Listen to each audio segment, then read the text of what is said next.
प्रज्ञा कोहली जी। राधे राधे हरे राधे राधे महाराज जी, कोटि कोटि प्रणाम। महाराज जी, क्या भगवान अपने भक्तों की सच्चे दिल से मांगी हुई हर इच्छा को पूरी करते हैं या जिंदगी भर इंतजार में रह जाते हैं? अपनी मम्मी से अगर हम ऐसी चीज मांगे जिससे हमारी हानि हो जाएगी तो क्या वो देंगे क्या? जैसे हम छोटे बच्चे, भगवान के सामने तो बच्चे ही है ना, इतना तो ज्ञान है नहीं हमारा मंगल किसमें है, नहीं ज्ञान है, नहीं कोई पापाचरण न करे। अगर ज्ञान थोड़ा भी हमारा मंगल किसमें है तो कभी कोई पाप ना करे। सुख के लिए सब क्रियाएं करते हो लेकिन परिणाम उसका दुख मिलता है क्योंकि वो सही क्रिया नहीं है। प्रश्न तुम्हारा क्या है? अर्जुन का कि भगवान अपने भक्तों की सच्चे दिल से मांगी हुई हर इच्छा पूरी करते हैं। कई भक्त पूरी जिंदगी भर इंतजार नहीं, पहले आधी बात को, हम जब भगवान की आराधना करते हैं और उनको अपना स्वामी, पिता या सबसे प्यारा मानते हैं, तब मांगने का अधिकार होता है। मांगने का अधिकार कब होता है? हम किसी की संपत्ति पर अधिकार कब कर सकते हैं? पहले अपनापन, हम जो हमारा है प्रभु से वास्तविक अपनापन है। भगवान करे ममैवांशु में भगवान का अंश हो, न कोई स्त्री है न पुरुष है, ये पोशाक है बाहरी। हम सब एक ही हैं, एक ही वस्तु है, चाहे 1 करोड़ शरीर हो चाहे असंख्य शरीर हो, एक ही है उसमें। जितने भी यंत्र है ना, heater, halogen, fridge, AC, motor, सब में बिजली एक ही है। बिजली में कोई अंतर नहीं, तो बाहरीकरण अलग अलग है लेकिन उसको चलाने वाली जो बिजली पावर है वो एक ही है। हम लोग कर्मों के जाल में फंस गए हैं। दुख देने वाले कर्म हमारे द्वारा बहुत हो गए जिनको पाप कर्म कहते हैं। सुख देने वाले जो कर्म है पुण्य, वो भी हुए हैं। वो अगर अधिक मात्रा में है तो थोड़ा स्वर्ग सुख भुगा के फिर यहाँ, पाप कर्म अधिक है तो नर्क भुगा करके फिर यहाँ। तो हम दोनों के मिश्रित से बने हुए ये शरीर है जो हमारा आपका है, पाप और पुण्य दोनों से। अब जैसे अभी हमारे दुख का भोग आया, अब हम मांगे कि भगवान हमारे दुख को मिटा दो, नहीं मिटेगा, नहीं मिटेगा, क्योंकि अब जहर फैल चुका है, अब उसे तुम्हें भोगना पड़ेगा। ये जो शरीर बना है ना, ये पहले से ही, जन्म लेने के पहले से ही इस शरीर को 2 भागों में, एक पुण्य का भाग और एक पाप का भाग, दोनों को मिश्रित करके इसे बनाया गया। तो कभी अधिक सुख की स्थिति आ गई, खूब उत्साह आनंद, जो सोचा वो हो गया। कभी दुख की स्थिति आ गई, निरुत्साह, कोई साथी नहीं, चाहे जितना प्रयास करो बस गिरना ही गिरना है, असफल ही असफल होना है, पाप का कर्म आ गया। अब इन दोनों को मिटाने की सामर्थ्य केवल एकमात्र भजन में है, भजन में, केवल भजन में। आप गए, अभी हम इसी पिछले वाले बैच में जो आए थे तो हंसी सी बात की थी कि हम लोग इतने बच्चे हैं कि भगवान से कहते हैं प्रभु ये काम बना दो, 11,000 का भोग लगा देंगे। किससे बात कर रहे हो? अरे भगवान को इन सब बातों की जरूरत नहीं, आप सच्ची मानिएगा, महालक्ष्मी उनके चरण सहलाती उनको। तुम बच्चे हो, केवल अपनापन करो कि ठाकुर जी आप हमारे हो, इससे बड़ी भेंट नहीं होगी।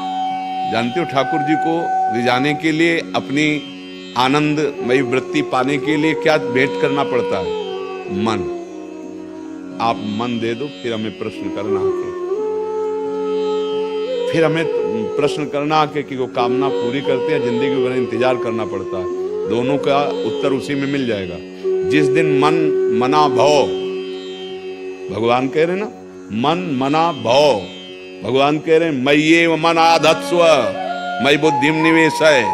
भगवान क्या मांग रहे हैं? मन। और आप क्या कह रहे हैं? 11,000 भोग लगा देंगे। कर्म तुम्हें अवश्य में भोक्तव्यम, भुगता आएगा, तुम्हें दंड देगा। ये कोई भगवान ऐसी नहीं कि उनको घूस दे दी और वो तुम्हारा काम बना देंगे। अरे वो सर्वलोक महेश्वर अनंत महिमाशाली है, उनको हंसी आती जब हम लोग ऐसी बात करते ना, हंसी आती है। हाँ, हमारी कामनाएं पूर्ण करने में समर्थ भगवान हैं। भगवान को हम अपना माने और अपना मन उनके चरणों में अर्पित करें तो सही बात यह होगी कि कोई कामना नहीं रह जाएगी, क्योंकि कामना मन में है ना, अब एक कामना पूर्ण हो तो 2 खड़ी हो जाएंगी, 2 पूर्ण हो तो 4, तो देखो पूरा जीवन ही व्यतीत होता चला जा रहा है। हम अगर मांगे भी प्रभु से तो इतनी छूट दे दें। मांगने का अधिकार तब है जब आपका भजन चल रहा है, आप भगवान से संबंध जो है उसे स्वीकार किए, मेरे स्वामी हो। ऐसे नहीं कि दुकानदारी में घर की दुकान और बाहर की दुकान में अंतर क्या होता है। घर की दुकान में गए तो पिताजी वो हमें चीनी की जरूरत है चाय के लिए, अब वो थोड़ी पूछे कितने ग्राम, फटाफट भरा ऐसे भर के दे दिया। बाहरी दुकान में चीनी की जरूरत है कितनी, 100 ग्राम, इतने रुपया निकालो। ये रुपया तो नहीं, समझ रहे। अपनापन तो घर की चीज, और हे भगवान तो बोलो तुम्हारे पास कितना तप है, कितना भजन है, कितना पुण्य है, क्या है। मनमानी व्यभिचार, मनमानी दोष, शास्त्र विरुद्ध आज्ञा, विरुद्ध आचरण, और आप फिर कहो हे भगवान हमारा काम बन जाए, कभी नहीं बनेगा। तिनकर काल रूप में भ्राता, भगवान के वचन सुनो, मैं ही उनको दंड देने वाला बनता हूं, क्योंकि वो स्वामी है। जब लड़का ज्यादा उद्दंडता करने लगता है ना, तो फिर कोई पिता कह रहा था कि मेरे बेटे को गिरफ्तार नहीं, फांसी पे चढ़ा दो, उसमें तो हम कहा ये ऐसा पिता कैसे बोल सकता है। बोले किसी बच्ची के साथ कुछ ऐसा, मतलब तो वो उसका पिता कह रहा कि हम तो पढ़ा लिखा के सयाना किया था कि सेवा कार्य करेगा, और ये ऐसा नीच किया तो गिरफ्तार नहीं, उसको फांसी की सजा दे दो।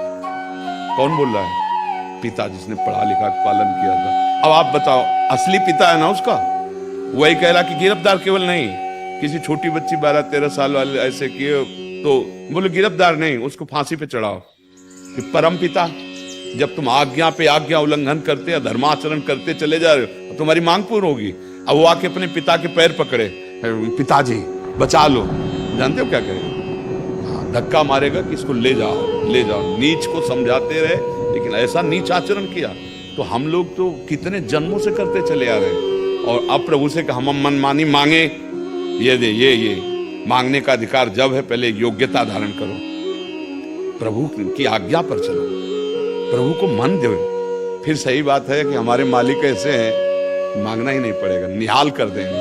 वो अंदर ही जानते हैं अब आगे तुम्हें क्या जरूरत है। सच्ची कहते हैं, अगर हम प्रभु को अपनापन जो मन के द्वारा होता है वो दे दे, तो ये शिकायत की जिंदगी भर इंतजार करना पड़ेगा क्या? तो आप कौन है प्रभु के? आप मांगने का अधिकार कैसे रखते हैं? कौन है आप? परिचय दीजिए। क्या हृदय से आप भगवान को अपना मानते हैं? आप देखिए ना, दुकान की तरह अगर आप भगवान से पेश आएंगे तो फिर योग्यता भी होनी चाहिए। बोलिए, कितना तपस्या है, कितना भजन है, कितनी पवित्रता है, कितना सदाचार है, कितना सत्य पे चल रहे हो, वो सब है नहीं। तो फिर बच्चा बन जाओ, वो भी नहीं है, फिर आप जीवन भर इंतजार करो। चाहे बहुत चतुर खिलाड़ी ठाकुर जी हैं, बहुत चतुर। अगर वो ऐसे चतुर भगवान को कोई फंसा पाया तो दीन बन के फंसा पाया, रो के फंसा पाया, अपनी बुद्धि से नहीं फंसा पाया। ये बात समझ लो। तो ये बात आप अंदर से देख लो, प्रभु को अपना मान करके और मन का दान करके फिर प्रश्न करो तो प्रश्न ही नहीं रह जाएगा, और आपको खुद उत्तर मिल जाएगा कि वो कितने कृपालु हैं। या तो अब आओ, अब लो निशानी, अब ना न सही हो, आज तक गलती की अब नहीं करेंगे, और प्रभु के फिर तो ध्रुव की कामना पूर्ण की, कैसे पूर्ण की? सबका आश्रय छोड़ा, भगवान का आश्रय लिया, और भजन तो 6 महीने में भगवान आ गए, और परम पद ऐसा दिया कि समस्त ऋषिगण आज भी ध्रुव पद की वंदना करते हैं। प्रहलाद जी, भगवान के सिवा किसी का कोई आश्रय। हमारी हालत क्या है? जितना आपके पास पुण्य होगा, तप होगा, पवित्रता होगी, इस दुकान से उतने लौकिक सुख मिलेगा आपको। अलौकिक सुख के लिए तो आपको मन देना पड़ेगा। मन मनाभो मद भक्तो माद्या जी माम नमस्को। आपका कोई इसमें संशय? बस यही बात समझनी। हम आपसे सच्ची कहते हैं, अगर हम अपना मान लें प्रभु को, तो कई बार हम मतलब इस बात में एकांत में रोए हैं कि प्रभु आप इतना प्यार करते हैं, ये लोग जान क्यों नहीं पा रहे। और आप भी अनुभव कीजिए अपने जीवन में कि भगवान आपको कितना प्यार करते हैं। अगर आपको भगवान नेत्र न देते तो सोचो, अब आपको कुछ दिखाई नहीं दे रहा, आप कैसा लग रहा है, घबराहट पैदा हो जाएगी। लेकिन आपको नेत्र दिए, कान दिए, इंद्रियां दी, पूरा देह दिया, व्यवस्था। आप कहते भगवान ने हमें क्या दिया? आपके पास आपका है क्या? सब दिया हुआ तो भगवान का ही है। आप भगवान को क्या प्यार करते हैं? कम से कम उनकी आज्ञा पे चल लीजिए ना। उस कोटि का भजन तो वो जो कहते हैं कि ये ना करो तो मत करो ना। वो स्वामी हैं, वो पिता हैं, वो मालिक हैं। अब मनमानी आचरण करोगे, देखो भारत सरकार हमें सब सुविधा दे रही ना। कानून के विपरीत करेंगे तो सजा भी तो भारतीय सरकार देती है ना। पिटाई भी होगी, जेल भी मिलेगी, ज्यादा अपराध बन गया तो मृत्यु दंड भी मिलेगा। तो पालन पोषण भी तो भारत सरकार कर रही है, तो हमें फिर दंड भी वही देती है। तो भगवान ने स्वर्ग बनाया है, ब्रह्मलोक बनाया है, तो नरक बनाया है, बड़े बड़े रोग बनाए, बड़े बड़े दंड विधान बनाए। इसलिए हम कम से कम भगवान के विपरीत तो न चले। हम तपस्या न कर पावे, हम उस कोटि के भजनानंदी नहीं, तो कम से कम स्वामी के विपरीत आचरण तो न करें। और इतना तो मान लें कि प्रभु मेरे, तो प्रश्न ही नहीं रह जाएगा। प्रभु से अपनापन होते ही आनंद की धारा फूट पड़ती है। शरीर से अपनापन होते ही दुख की धारा में प्रवाहित हो रहे हैं। देख लो अपने, वही भोगो, वही नाना प्रकार की चिंताएं, अशांति, क्लेश, और अंत में जो कुछ अपना माना सब छोड़ के मर रहे हैं। ये मनुष्य जीवन ऐसे खाली हाथ जाने के लिए नहीं मिला है। हाँ, नाम जप करो, भगवद आश्रित रहो, और दुख सुख मिले चुपचाप सह लो। तो अब जो आपका भजन और अच्छा कार्य हो रहा है ना, ये आगे आपको बहुत सुख देगा, बहुत मंगल करेगा। और आज बुरे आचरण कर रहे हो, पूर्व का पुण्य चल रहा है, तो तुम थोड़ा मुस्कुरा लो, और जब वो खत्म हो जाएगा ना, तब तुम्हें पता चलेगा कर्म बहुत भयंकर होता है, बहुत भयंकर। इतना मतलब वो हरि क्षमा करे तो क्षमा करे, नहीं तो दूसरा कोई उपाय नहीं। कर्म इतना प्रबल होता है। अभी आज के सत्संग में था कि सैकड़ों हजारों कल्पों तक वो इंतजार कर सकता है। मतलब हजारों कल्पों पहले किया हुआ कर्म वो आज दंड देने के लिए उद्यत हो। जब समय आएगा वो कर्म, जैसे भीष्म जी नहीं कह रहे, देखो इस जन्म में तो भीष्म जी अखंड बाल ब्रह्मचारी, कोई पाप नहीं, क्योंकि बहुत बड़े ज्ञानी महात्मा है। लेकिन 6 महीना बाणों की सैया पे, यार एक कांटा लग जाए तो कैसा लगता है, बाणों की सैया, और बहुत भयंकर पीड़ा।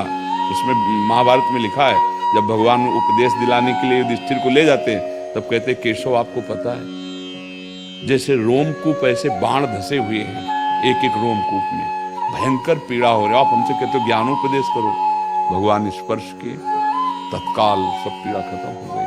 तब उपदेश सुन। ऐसे महात्मा भीष्म जी का प्रभु मैं 100 जन्म तक देख रहा हूं, 100 जन्म तक देखने की दृष्टि है। मैंने कोई ऐसा पाप नहीं किया जो ये भगवान बोले और आगे बढ़ो। समझ रहे ना, पूरा रजिस्टर, 100 पन्ना से काम नहीं चलेगा, पूरा रजिस्टर है। इसीलिए हम कामनाओं की पूर्ति पे ज्यादा ध्यान न दें, हम उस रजिस्टर को नष्ट करने की बात सोचें, क्योंकि वो केवल मनुष्य शरीर से हो सकता है। अगर इसमें नहीं हुआ तो फिर किसी योनि में ताकत नहीं उसको मिटा दे, और उसको वो नष्ट होता है नाम जप से। भगवान की शरणागति और नाम जप, नाम जप करो, भगवान की शरण में रहो। तो जैसे माता से कहना नहीं पड़ता कि हमें कब बाल भोग चाहिए, कब राज भोग चाहिए, ऐसे सर्वज्ञ हैं भगवान, कहना नहीं पड़ेगा। वो जैसे हमें उचित है वैसी परिस्थितियां देंगे और अपने पास बुला लेंगे। हमारे सारे कर्मों का नाश हो जाएगा और हम परमानंद में डूब जाएंगे। ये कर्म ही दुख सुख के पचड़े में फंसाने वाले हैं। ये मनुष्य जीवन इसके लिए नहीं मिला कि हम भगवान से ये कि हमें ये पद दे दो, ये भोग दे दो, ये वस्तु दे दो। नहीं, इनसे शांति नहीं। हम बहुत मेहनत करते हैं। देखो अब कैसे कुछ भी कर लो, कुछ भी बन जाओ, तुम कोई भी पद प्राप्त कर लो, पत्नी जीवन को अर्पित करके पूरा पति के सुख, वो उसी के सामने दूसरे भाव में, अब वो जन्म क्या सोच करके ब्याह हुआ था तो पूरा जीवन सुख होता। पुत्र पढ़ा लिखा के बड़ा किया, अब वो तो अपनी मनमानी कर, बूढ़े माता पिता दुख पा रहे हैं। मतलब हम क्या समझते हैं, अगर हमें पत्नी मिल जाए, घर मिल जाए, धन मिल जाए, हम सुखी हो जाएंगे, या पति मिल जाए, ऐसा पुत्र हो जाए, सब कुछ है, दुख गया क्या? बिल्कुल सहज सरल भाषा, दुख गया क्या? तुमने सब उपाय कर लिए, अब ये लग रहा है अगर ये हो जाए तो सुखी। ये केवल कामना है। सुख तो केवल भगवान के चरणारविंद का आश्रय लेकर भजन में है। जब तक ये भ्रम खत्म नहीं होगा कि कामना पूर्ति में सुख है, तब तक सुख मिलेगा ही नहीं। भटक लो, जितना चाहो भटक। क्या बनना चाहते हो? क्या मिल जाए तुम सुखी हो जाओगे? जैसे मान लो पूछा जाए तुमसे, क्या मिल जाए तुम सुखी हो जाओगे, क्या बताओगे? मतलब आप लोगों से जैसे पूछे, एक शब्द में बोल दो कि ये मिल जाए, बस मुझे कुछ नहीं चाहिए। आप बोलो क्या मिल जाए? बस एक ही चीज है।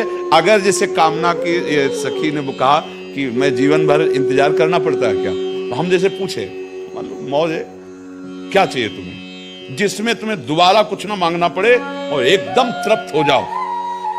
क्या त्रिभुवन में ऐसी कोई वस्तु है जिसके पाने के बाद कुछ पाना बाकी नहीं रहता? वो सिर्फ भगवान है, सिर्फ भगवान, एकमात्र।